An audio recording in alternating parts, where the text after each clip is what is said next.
It was a training opportunity of a lifetime for 6 aerospace control students. The students belong to the 51 Aerospace Control and Warning Squadron at 22 Wing CFB North Bay. They got the chance to man unarmed jets flown by the top ACES training school. The jets were used by the German Air Force, and now they are employed as trainers for the young pilots. These pilots say they can't beat this type of training. We are providing support to the training squadron so that they can do aerial intercepts in an airspace just northwest of North Bay. The airplane itself is a subsonic light attack fighter. It's a German-based aircraft that were put out of service in the early 90s with the amalgamation in Germany. These aircraft were purchased in 2005 when Top Aces won a contract with the Canadian Forces to become the dedicated adversarial force. And we provide support to both the Army, the Navy, and the Air Force. And this week we're here working with the training squadron.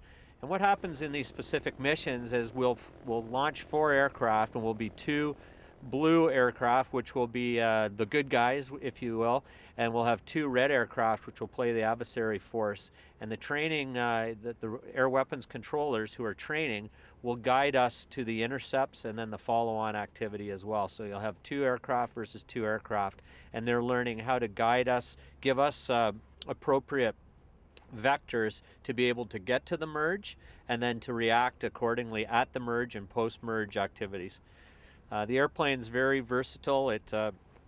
Basically our role is to simulate being F-18s as the friendly or the good guy force, and then actually any type of airplane adversarial that potentially the Canadian forces may come up against, we can simulate that threat as well. It takes about 12 months to take a person from the street and from when they start controller training to the point where we can release them to their operational unit. It takes about a year.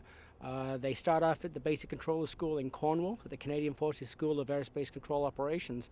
And after the basic course there, they'll be those assigned to go as weapons controller will be assigned to 51 Squadron here in North Bay to the weapons training flight.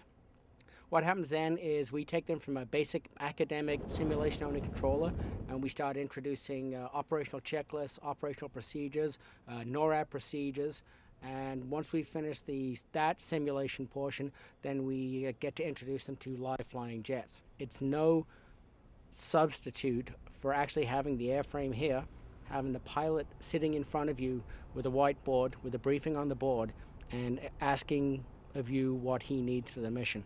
Then, just like we would as if they were in Cold Lake, Bagotville, Halifax, or Victoria, we'll control the mission from here, and then the real learning begins, and that's the debrief, the face-to-face debrief. The pilots will take the time to go over the domestics of the mission,